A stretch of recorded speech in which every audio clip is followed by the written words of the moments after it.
25 तारीख मंगलवार का अवसर महत्वपूर्ण तिथि है और मीन राशि वालों के लिए खासतौर पर समझने की आवश्यकता है। महालक्ष्मी कृपा प्राप्ति करने का योग बन सकता है। इस दिन आपकी राशि में गजकेसरी योग सुबह से विद्यमान हो गया है, जो आपकी राशि के दृष्टिकोण से कह रहा है कि आपकी मेहनत से विशेष तौर पर लाभ प्राप्ति के योग बन सकते हैं। आपकी राशि में जो योग बन रहा है कि आपकी खुद की सोच सही होगी और वो ही आपको विजय देने के योग बना सकती है। ऐसा योग आपकी राशि में बनता दिखाई दे रहा है। थोड़ा ध्यान ये रखना पड़ेगा कि आपको कुछ फक्कड़ किस्म के लोगों से बचने की ज़रूरत है। कुछ ऐसे लोग जिनका न ठौर न ठिकाना, ऐसे लोगों के साथ काम करोगे, ऐसे लोगों के साथ रहोगे तो खुद तो मरेंगे मरेंगे, वो खुद तो फंसेंगे, आपको भी फंसाने के योग बना सकते हैं।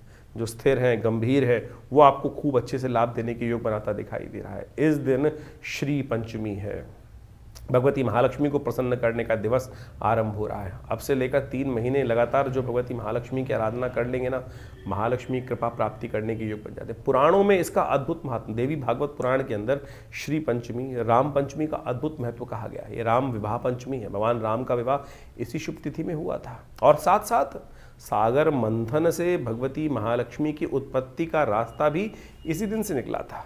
इंद्र भी एक बार कहीं ना कहीं फंस गए थे, रिद्धि सिद्धि की कृपा नहीं हो रही थी, तो उन्होंने भगवती को प्रसन्न करने के लिए इस दिन से भगवती का यज्ञ आरंभ किया। तो आप भी यदि आप चाहते हैं महालक्ष्मी कृपा प्राप्त हो जाए आने वाले समय में, देखो ध्यान रख लेना कि आपके ग्रह थोड़े से कष्ट में देने के योग बनाते दिखाई दे रहे हैं आने वाले समय में।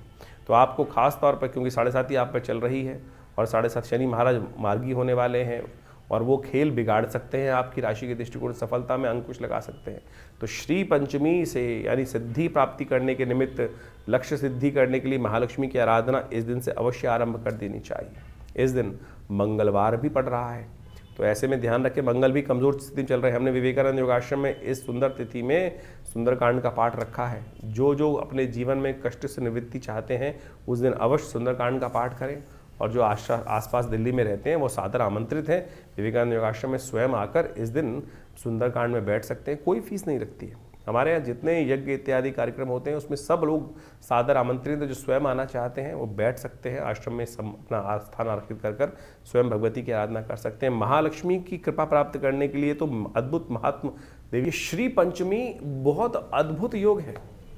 आमतौर पर श्री पंचमी को शायद लोग भूल जाते हैं और केवल जो फागुन में आती है बसंत पंचमी के अवसर पर उस दिन तक, यानी इस मार्गशीर्ष से लेकर फागुन तक की जो विशेष तौर पर पंचमी आती है उस समय तक, इन पंचमियों के दिनों में विशेष तौर पर कहा जाता है जो महालक्ष्मी की आराधना करते हैं, महालक्ष्मी की श्री सूक्त के मंत्रों के द्वारा आराधना करते हैं,